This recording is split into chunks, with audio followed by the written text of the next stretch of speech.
One of my essence viewers, this is satellite media.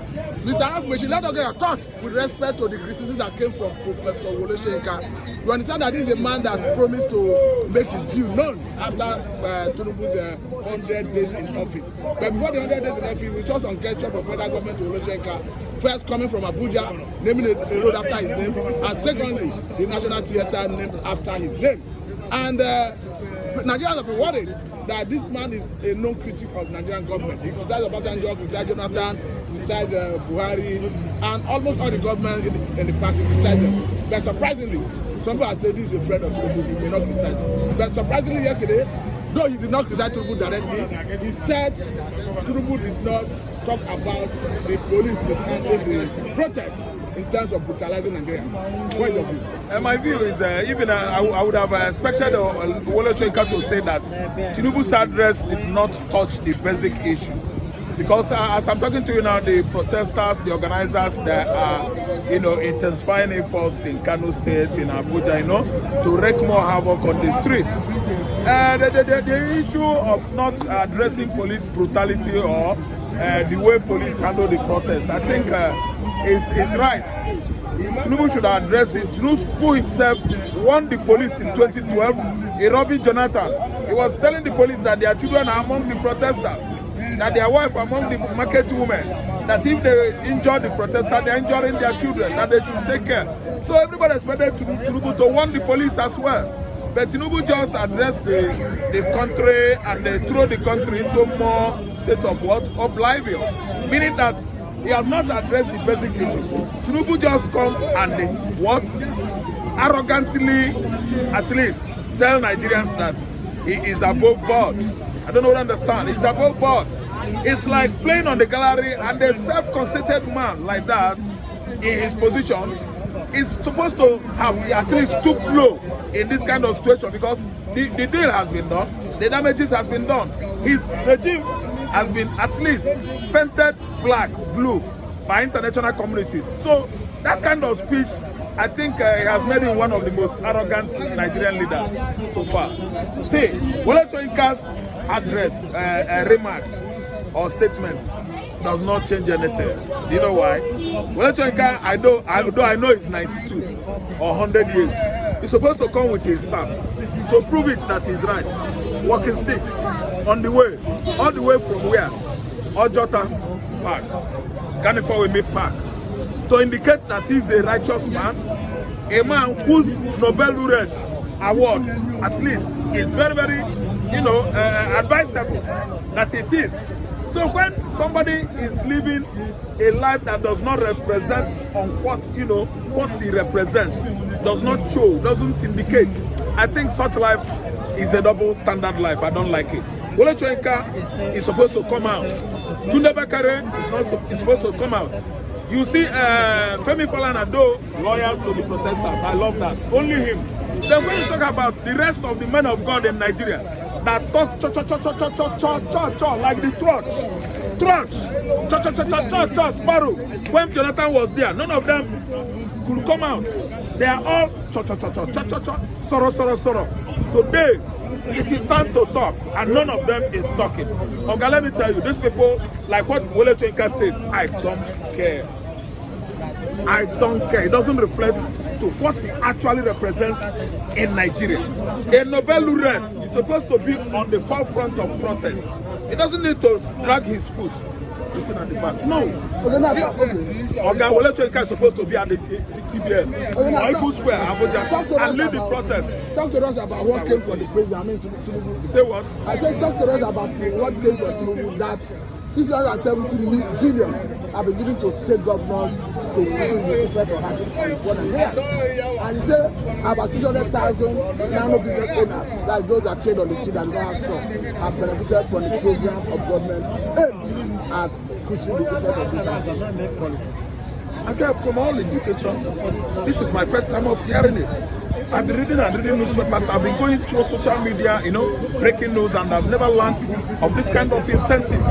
So what I'm trying to say here is, Tinubu epitomizes flying lies. Tinubu government is an embodiment of what? Falsehood. It is unbelievable for somebody to just come and impose allegations on people. If you give out 10 kobo today, media, they are there to tell the world that you did. We see a self-conceited government that brags himself into constant embezzling of public funds from Nigeria into Malta, into South Africa, to the West, Western Europe. He has given nothing. These governors, state governors, they should come out now and disown this statement, because if actually they did receive such amount from Tinubu, the major protest is coming, and it should be against the state governments. How could he? He said he did this, but we didn't know. We are all on the press. We are the press men. We read news every day. At least we search for news. Sometimes, if not enough, we go to Google. We go and Google punch online and at least read the news ahead. So when did he at least map out such, staggering amounts to the state governors to take care of the situation? But let me tell you, my brother, even if at all he gave those money, how is it going to reflect to the economy? Economy is considered when you are a productive country. If you are a productive country, you find out that you don't import much, because much importation demands that you pay in dollars. I don't know what I understand. Thereby depreciating your local currency. When you are not productive enough, you keep on you spend and spend and spend, you become a user. And when you use, you are using foreign products, foreign goods. I don't know what I understand. Produce much, export much, invite dollars into the system. I don't know what I understand. Then import less. That is what can affect the economy. If Nigeria is a production country, we don't have any need to go and spend billions to the governors, giving billions to the governors to give to the states, to the citizens. Why are you sharing money? If you give me money today, I will spend it. You would rather teach me to make money. When they talk to us about this, what came from Pastor Oyaba, I'm talking about Gideon. He said he's going to build another home in the eastern part of the country where Igbo can say, yes, these are our pride of place. As for me, Pastor Oyayi has said that on his own. I've never seen anything reasonable from Pastor Oyayi. How could Pastor Oyayi come out and say he's going to build houses for Igbo people in the southeast? To develop a city in the southeast. Okay, that's a nice idea. We have our own city in the southeast, whereby, if you ask me, I would have advised on commercialization, industrialization in the southeastern Nigeria, like what we have done already at Nkonewi and Aba. I don't think Oyayi is coming out with a better suggestion, because already Igbo land is a what? Industrial hub. I named them for you. Onitsha, you see, has been the largest, highest commercial city in West Africa before. I don't know as of now, but I can tell you that Nnewi is on an alarming rate, increasing, multiplying industrially.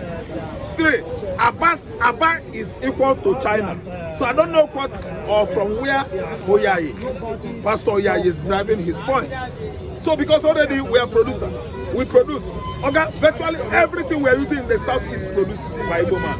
That's what surprised me today. When you talk about the coal industries, Bishop Michael Okonkwo, or Michael Okonkwo, it might not be Bishop. Okay? That man has everything in the east. That man has everything in Lagos State. So let me surprise you. What's the name of this soap? This soap now, you don't know that soap that smells good. Ever soap. Ever soap is from Nnewi. People don't know. Ever soap, the thing say is from Indonesia. No lie, not Malaysian product. It's from Nnewi. He has bought property here at Acme. Oga, he bought acres. I don't know what understand. Ecola Industries. Oga, aluminum sheet we are using in the southeast, manufactured by Igbo man within southeast. We are producers, so I don't know. Anyway, Oyayi, Pastor Oyayi's suggestion is right when he says he's going to build modern city. That's what I'm saying. Commercial city, industrial city. Then about motherland, Igbo land can never be motherland. It is father. A father has rights in Igbo land. Motherland is when you get to Ghana, Ghana is the motherland. England is the motherland. That's why England has converted the whole kingdom in the UK into mini. Because Queen Elizabeth has changed their mentality. England is a motherland. Igbo land is not a motherland. We are Biafrans, we are fatherland. Britain, the whole United Kingdom today are following England because of the Queen. I don't know what I understand. Today, we are fatherland. Biafra land is a fatherland. We are going to be what? A production country. Nobody can convert us to motherland. We are not motherland. Thank you very much, Mr. Thank you very much.